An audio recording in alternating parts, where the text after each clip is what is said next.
Avis vascular centre మన దేశంలోనే the best varicose vein hospital. పశ్చిమాసియా అట్టుడికిపోతోంది యుద్ధం వల్ల.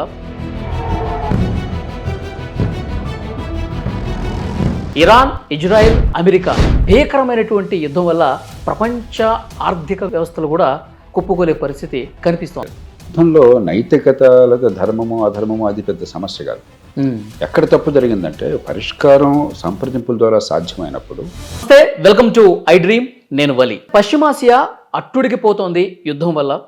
ఇరాన్, ఇజ్రాయెల్, అమెరికా భీకరమైనటువంటి యుద్ధం వల్ల ప్రపంచ ఆర్థిక వ్యవస్థలు కూడా కుప్పకూలే పరిస్థితి కనిపిస్తోంది. అసలు ఈ యుద్ధం ఏ స్థాయికి వెళ్ళే పరిస్థితి ఉంది, భారతదేశం మీద ఎలాంటి ప్రభావం ఉంది, ఇవన్నీ కూడా క్లియర్గా మనం డిస్కస్ చేద్దాం.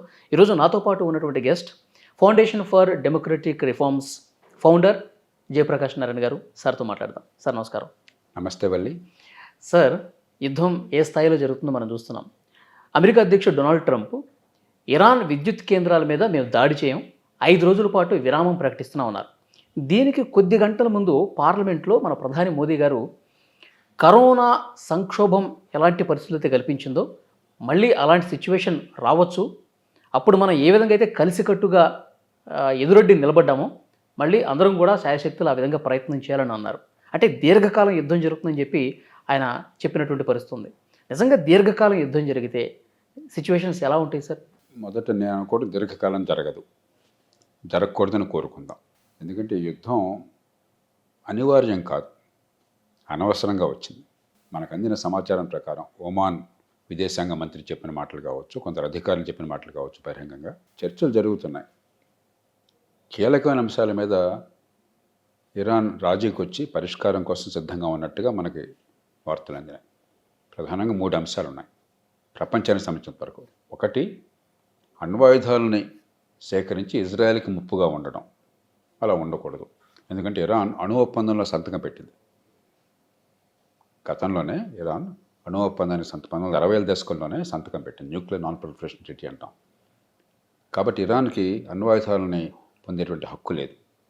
అందున మేము ఇజ్రాయెల్ని హతమారుస్తాము, సముద్రంలో కలిపేస్తాము, మీరు ఉండటానికి వెళ్ళేదని రోజు వాదిస్తున్నప్పుడు ఆ హక్కు లేదు. దానికి ఇరాన్ రాజీకి వస్తున్నట్టుగా మనకు అందిన వార్తలు ఆనాడు. రెండోది, ఈ మిసైల్స్, బ్యాలిస్టిక్ మిసైల్స్ చూస్తున్నారు ఇప్పుడు. డైగో గార్సియా దగ్గర నుంచి ఇజ్రాయెల్ దాకా, ఇరాక్ కావచ్చు, ఒమాన్ కావచ్చు, టర్కీ కూడా వీళ్ళు ఈ మిసైల్స్ క్షిపణులను పంపించేసి గందరగోళం చేయగలుగుతున్నారు. ఆ క్షిపణుల ప్రోగ్రాం ఆగిపోవాలి. టెర్రరిస్ట్ ముఠాలని వీళ్ళు కావాలని పెంచి ప్రోత్సహిస్తున్నారు అధికారికంగా. రహస్యం కూడా దీనిలో ఏం లేదు. హెజ్బుల్లా కానీ ఇతరులు కానీ ఈ 3 విషయాల్లో కూడా పరిష్కారం కావాలి. అంచేత యుద్ధంలో నైతికత లేదా ధర్మము అధర్మము అది పెద్ద సమస్య కాదు. ఎక్కడ తప్పు జరిగిందంటే పరిష్కారం సంప్రదింపుల ద్వారా సాధ్యమైనప్పుడు రేపొద్దున ఏం జరగాలన్న ఆలోచన లేకుండా చాలా తొందరపాటుతో మేము బాంబులు వేసేసి లేకపోతే అక్కడ దాడులు చేసి ఆ సుప్రీం లీడర్ని హతమార్చిన మాత్రం చేత ప్రభుత్వం మారిపోతుంది, పరిష్కారం వచ్చేస్తుంది చెప్పిన భ్రమతో యుద్ధాన్ని అనవసరంగా ప్రపంచం మీదకి పెట్టారు డొనాల్డ్ ట్రంప్, నెటన్యాహు. ఇది బాధ్యతారహితమైనటువంటి యుద్ధం, ముందు చూపు లేకుండా. అంటే ఇరాన్ మంచిదని కాదు, ఇరాన్ చేసింది కరెక్ట్ అని కాదు, కానీ మొహమ్మద్ కోపంతో ముక్కును కోసుకోవటం ఏం తెలివితేటలేదు. ఇరాన్ తప్పే చేసింది, కానీ పరిష్కారం ఎట్లా అవుతుంది? ప్రపంచం మొత్తానికి సంకటం అయినట్టయితే దానికి తగ్గట్టుగా డొనాల్డ్ ట్రంప్ గారు మరి ఇరాన్లో మొత్తం విద్యుత్ కేంద్రాలు మొత్తం నాశనం చేస్తాను, ఆ దేశంలో కరెంట్ లేకుండా చేస్తాను. ఇరాన్లో ప్రజలు ఏం పాపం చేశారు?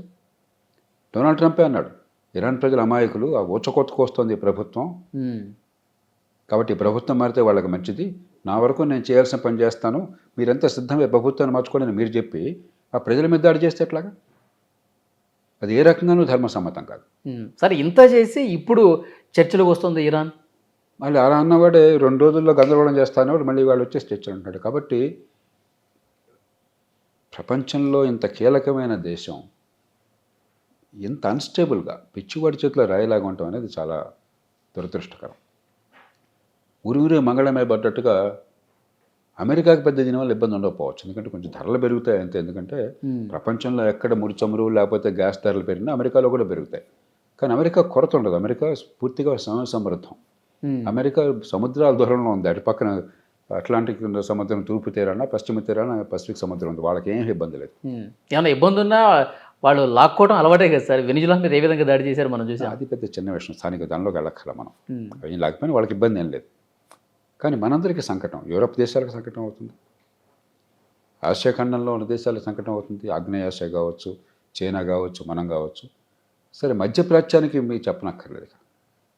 ఆ గల్ఫ్ దేశాలకి గత కొద్ది సంవత్సరాలుగా 10-15 సంవత్సరాలుగా ఆర్థిక ప్రగతికి సంకేతంగా నిలుస్తున్నాయి. ఆ దేశాలు ఆధునికతకు సంకేతంగా నిలుస్తున్నాయి.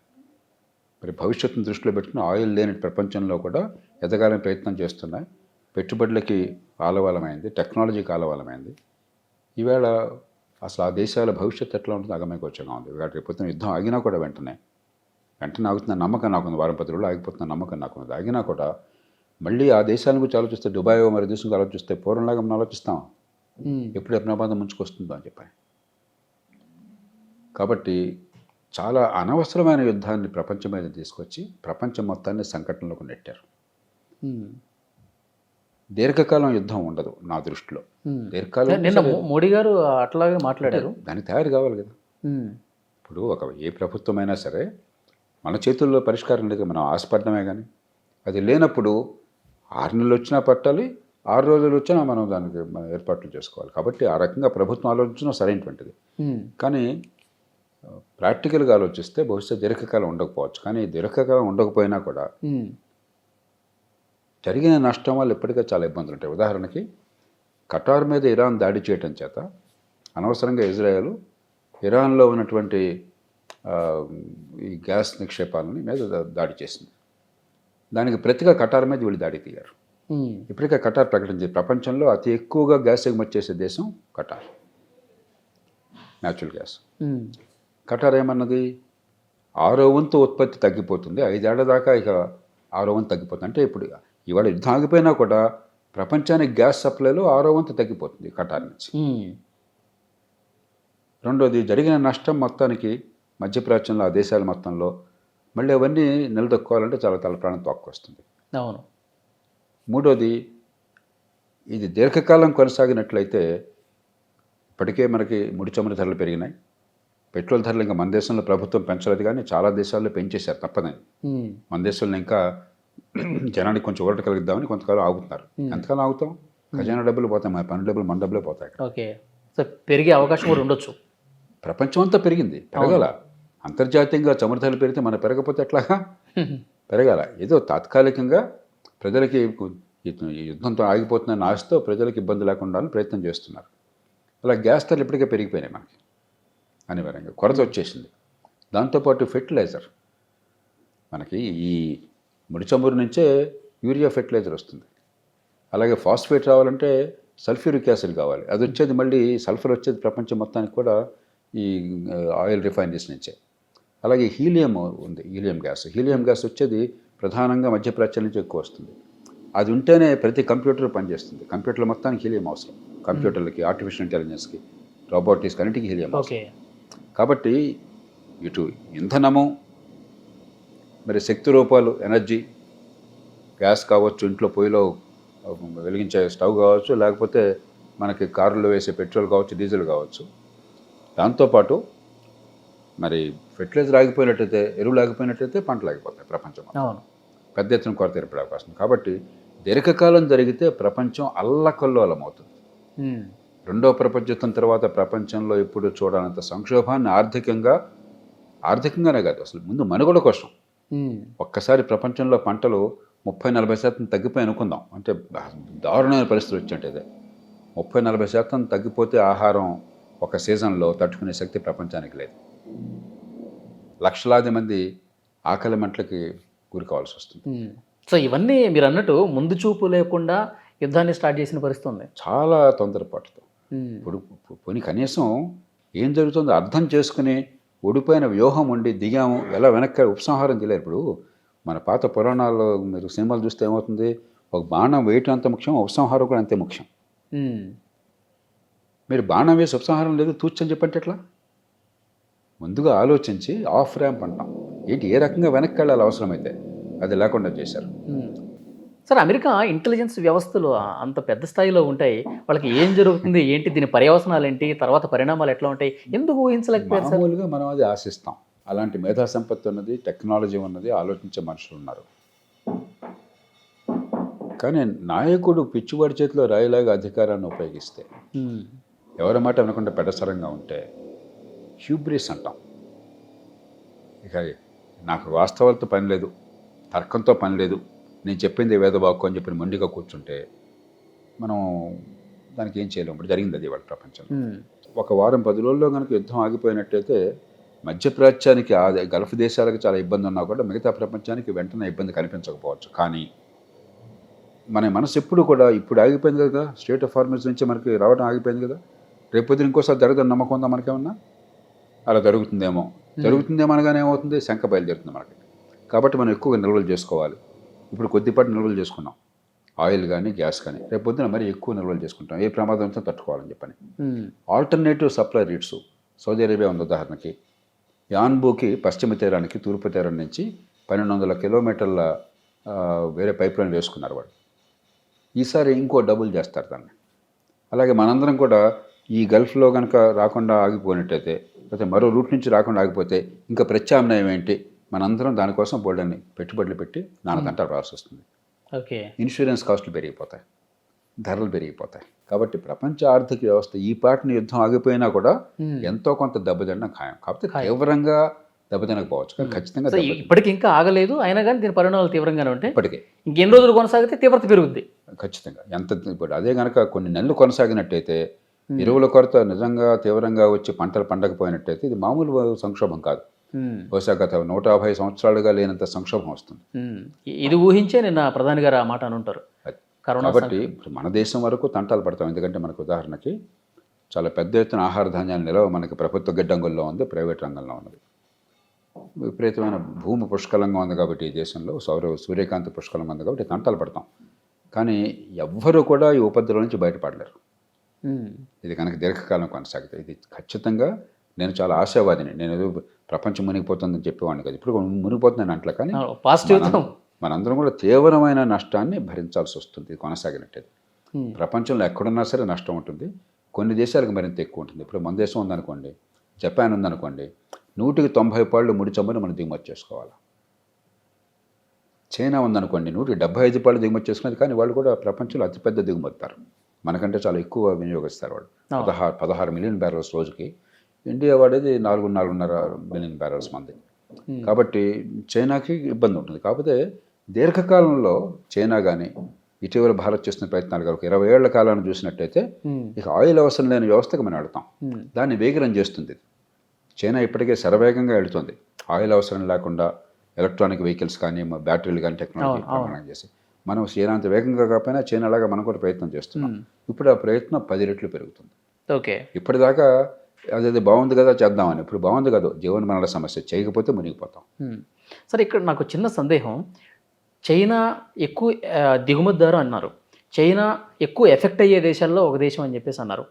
అమెరికా ఇరాన్ మీద యుద్ధాన్ని అంటే చైనాను ఇబ్బంది పెట్టడం కోసం, అంటే తనకు పోటీగా వస్తుంది కాబట్టి నిలువరించడానికి నేను అనుకోను. ఎందుకంటే భారత్కి ఇబ్బంది, చైనా కంటే భారత్కి ఇంకా ఎక్కువ ఇబ్బంది. ఎందుకంటే 90% దిగుమతి చేసుకుంటాం, చైనా 75% దిగుమతి చేసుకునేది.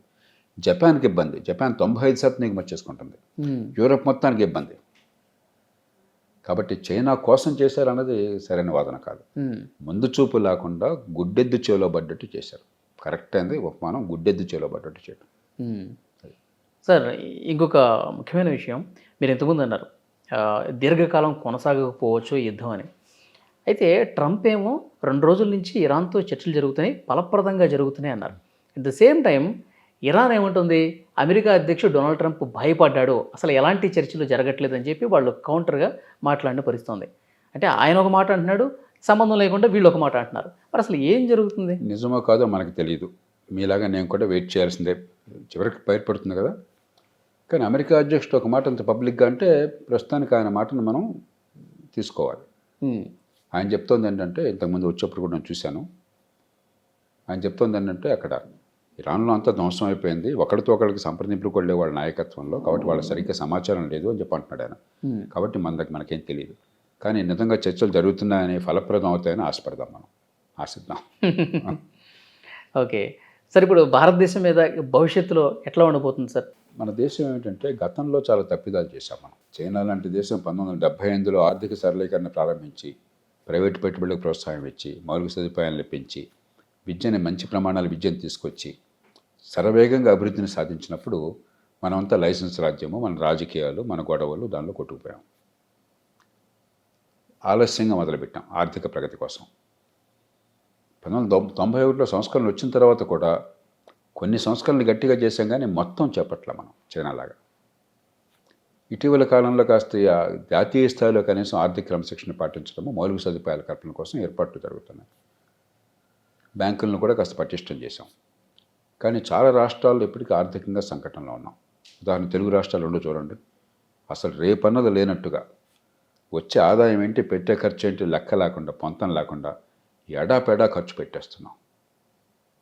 తెలంగాణలో 2,10,000 కోట్ల రూపాయలు అధికారికంగా వాళ్ళు ప్రకటించారు. 2,10,000 కోట్ల రూపాయలు పెండింగ్ బిల్స్ ఉన్నాయి, అంటే చెల్లింపులు చేయాల్సి ఉన్నాయి, బకాయిలు ఉన్నాయి, చెల్లింపులు చేయాలి డబ్బులు లేక. ఆంధ్రప్రదేశ్లో ప్రస్తుతం లెక్కలు లేవు, ప్రభుత్వం అధికారికంగా ప్రకటించారు. గతంలో చెప్పిన లెక్కల ప్రకారం 1,30,00,000 కోట్లు అక్కడ ఉన్నది బకాయిలే. మరి దినదగంగా 100 రోజుల ఆయుష్గా ఉంది. జీతాలు ఇవ్వాలంటే కష్టంగా ఉంది, పెన్షన్లు ఇవ్వాలంటే, లేకపోతే రిటైర్ అయిన వాళ్ళకి రిటైర్మెంట్ అప్పుడు ఇవ్వాల్సిన డబ్బులు ఇవ్వాలని చెప్పంటే ఇవ్వలేక వాళ్ళు కోర్టులకు వెళ్ళారని వార్తలు వస్తున్నాయి. ఈవేళ ఈ సంక్షోభాన్ని దృష్టిలో పెట్టుకుని ముందు మొట్టమొదటి ప్రభుత్వాలు చేయవలసింది ఆర్థిక క్రమశిక్షణని పాటించాలి. లేకపోతే మరింత తీవ్రంగా సంఘటనలు ఎదుర్కొంటాం. డబ్బుని పొదుపుగా పనికొచ్చేట్టుగా ఉపయోగించాలి. పిచ్చలవిడిగా లెక్కలేనట్టుగా ఖర్చు పెడితే ప్రమాదంలో తగ్గుకుంటాం. మనం ఆలస్యంగా మొదలెట్టేసరికి ఆర్థిక ప్రగతి ఈవేళ కాస్త వేగంగా ఎదుగుతున్న పెద్ద దేశం మంది. కాబట్టి ప్రపంచంలో ఎక్కడ ఆర్థిక వ్యవస్థ కుంటుపడ్డా కూడా, ఆర్థిక ప్రగతికి అవరోధం ఏర్పడ్డా కూడా నష్టపోయేది ఈ దేశంలో వచ్చే తరం. ఆ రకంగా మనకి పెద్ద నష్టం. ప్రత్యేకంగా మిగతా దేశాల కంటే నష్టం ఎక్కువ లేదు. కొంచెం మిగతా దేశాలతో పోలిస్తే మనం కొంచెం తట్టుకోగలం, కానీ ఎదగాల్సిన దేశం ఎదుగుదల తగ్గుతుంది. ఆ రకంగా పెద్ద నష్టం. అంటే సార్ ఇప్పుడు ఫ్రీబీస్ ఉండటం వల్ల అనేది కొంచెం ఎఫెక్ట్ అయ్యే అవకాశం ఉందంటారా? ఇప్పుడు నేను ఫ్రీబీస్ అన్న మాట వాడను. మళ్ళీ కష్టంలో ఉన్నప్పుడు, పేదరికంలో ఉన్నప్పుడు కొంతమేరకు ఆ బాధల నుంచి ఉపశమనం కలగటం అవసరం. డబ్బున్న దేశాల్లో కూడా ఉచితంగా భోజనం పెడుతున్నారు, ఫుడ్ స్టాంప్స్ అని మరో పెడుతున్నాం.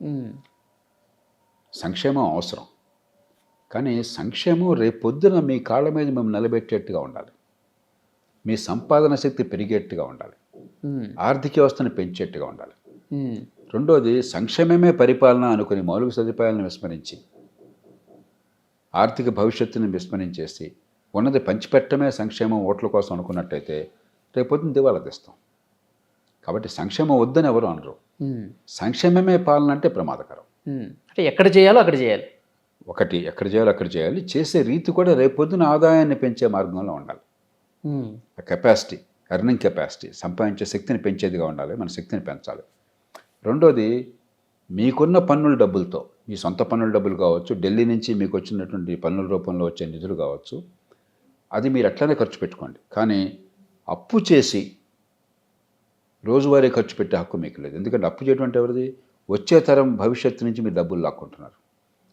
వచ్చే తరం నుంచి డబ్బులు లాక్కుంటే వచ్చే తరానికి మనం న్యాయం చేయాలంటే ఏమిటి? వాళ్ళకి ఆస్తులు కావాలి, వాళ్ళకి సంపాదించే శక్తి పెరగాలి. వాళ్ళకి సంపాదించే శక్తి పెరగకుండా, వాళ్ళ ఆస్తులు పెంచకుండా, వాళ్ళ డబ్బులు ఇవాళ తినడం కోసం ఖర్చు పెట్టే హక్కు మనకి ఎవడిచ్చాడు?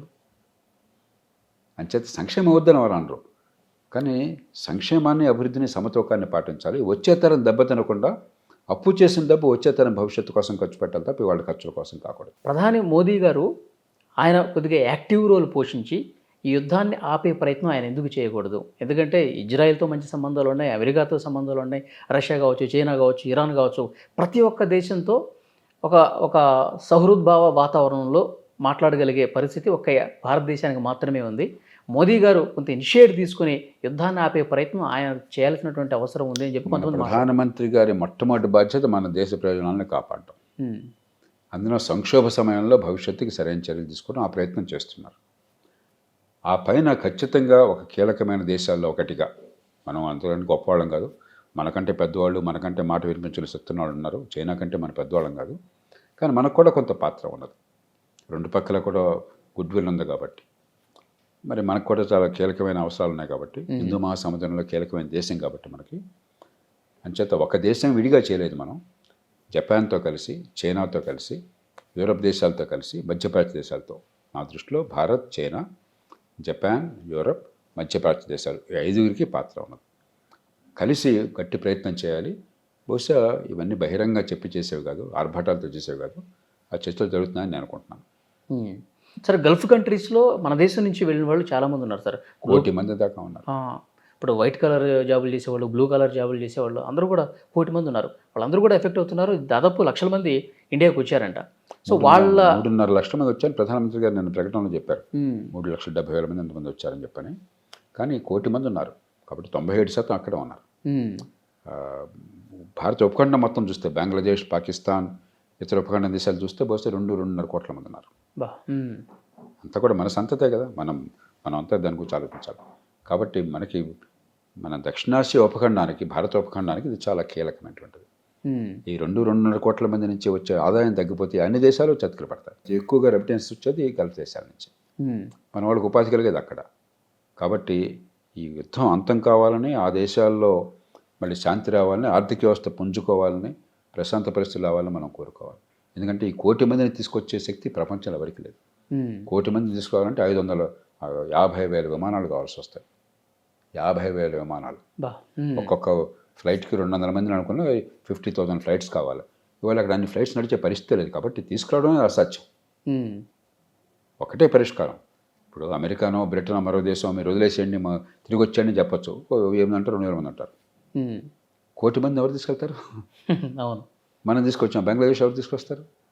పాకిస్తాన్ ఎవరు తీసుకొస్తారు? శ్రీలంక ఎవరు తీసుకొస్తారు? కాబట్టి అక్కడ పరిస్థితులు సద్దుమణగడం తప్ప, శాంతి పునఃస్థాపన జరగడం తప్ప మరో మార్గం లేదు.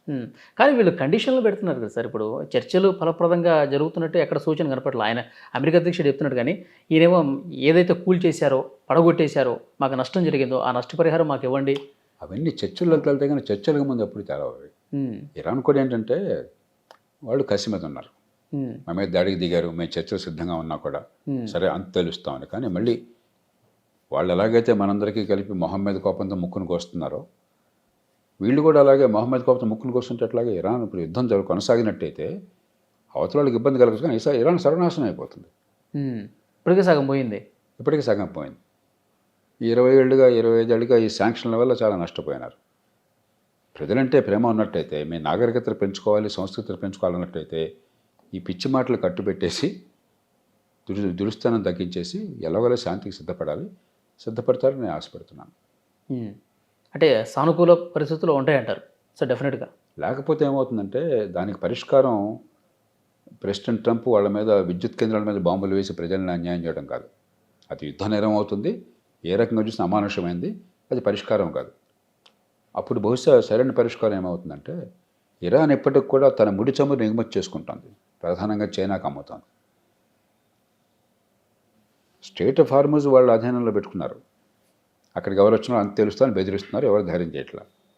కానీ దాని నుంచి బయటకు వచ్చినప్పుడు, గల్ఫ్ నుంచి బయటపడాలని చెప్పంటే అది ఇరాన్కి కూడా అవసరమే కదా. ఓడలు అమెరికా దిగ్బంధనం చేసింది అనుకోండి, అక్కడి నుంచి అసలు ఓడలు ఏది రావడానికి వెళ్ళలేదని చెప్పని ఒక్క దెబ్బన మీకు ఇరాన్ నుంచి ఎగుమతులను ఆగిపోతాయి, ఆర్థికంగా సంక్షోభంలో పడతారు. కాబట్టి వాళ్ళని దాడి చేయక్కర్లా.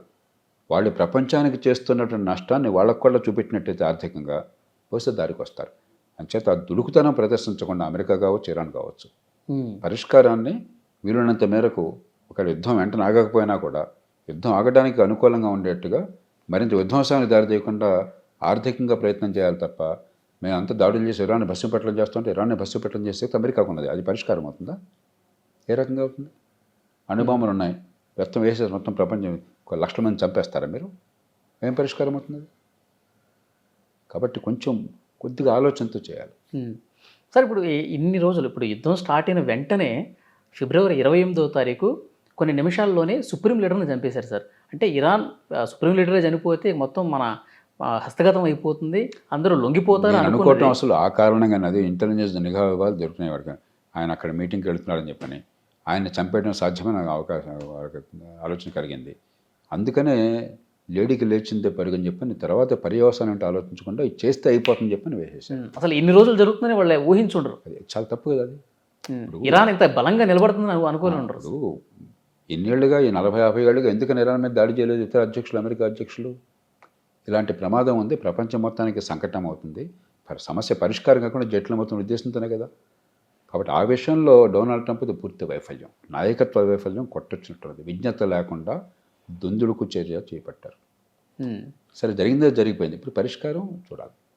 ఇరాన్ మీద కోపంతో ప్రపంచాన్ని నష్టం చేయడం కరెక్ట్ కాదు, ట్రంప్ మీద కోపంతో ప్రపంచాన్ని నష్టం చేయడం కరెక్ట్ కాదు. సమస్య మనందరిది, ప్రపంచ ప్రజలందరిది. అందుకనే నేను ఆగిపోతున్నాను నమ్ముతాను. ఎందుకంటే ప్రపంచంలో అన్ని దేశాలు కూడా ప్రత్యక్షంగా పరోక్షంగా ఆగాలని కోరుకుంటున్నా, ఆ ఒత్తిడి తీసుకొస్తున్నాయి. కాబట్టే ఇవాళ దాడి దిగుతామని చెప్పన్నా కూడా కొంచెం వెనక్కి వెళ్ళిన కారణం అది. ప్రపంచ అభిప్రాయం విలువ ఉంటుంది. ఇది 10 రోజులు ఆగిపోతుందని నేను ఆశపడుతున్నాను. కానీ ఈ నాటో దేశాలు కావచ్చు, యూరోపియన్ యూనియన్లో ఉన్నవి, వాళ్ళు కూడా బలంగా ఎందుకు చెప్పలేకపోతున్నారు సార్? ఒక తంపరితనం ఉన్న నాయకుడు ఉన్నప్పుడు, విశృంఖలత ఉన్న నాయకుడు ఉన్నప్పుడు, అదుపు ఆజ్ఞన నాయకుడు ఉన్నప్పుడు బహిరంగంగా చెప్తే అనవసరంగా వారితో కయ్యానికి దిగడం ఎందుకు, బెడ్డం ఎందుకు అని చెప్పేదేదో కొంచెం మృదువుగా, కాస్త అనునయంగా. ఎందుకంటే మనిషి మనస్తత్వాన్ని బట్టి మామూలుగా నాయకులు మామూలుగా ఇట్లా ఉండకూడదు. నాయకుల నుంచి మనం సంయమనం అనుకుంటాం. ఏ దేశంలోనైనా కూడా మన పిల్లలకు నాయకుల పేర్లు పెడతాం. చిన్నపిల్లలకి ఏం చెప్తాం, చూసావా అలా ఉండాలి నువ్వు కూడా అని చెప్తాం. ఒక ఏ రంగంలో నాయకులైనా సరే వాళ్ళల్లో ఒక మంచి సచ్ఛీలత, నిజాయితీ, నింపాదిగా ఉండడం, తొందరపాటు లేకుండా ఉండటం, విజ్ఞత ప్రదర్శించడం, 10 మంది ప్రయోజనాల గురించి ఆలోచించడం, ఇలాంటి వాళ్ళని మనం గౌరవిస్తాం కదా. వాళ్ళని ఆదర్శంగా పిల్లలు చూపెడతాం కదా. అమెరికా దురదృష్టం, మనందరూ దురదృష్టం, అమెరికాలో అలాంటి నాయకుడు లేడు ఇప్పుడు.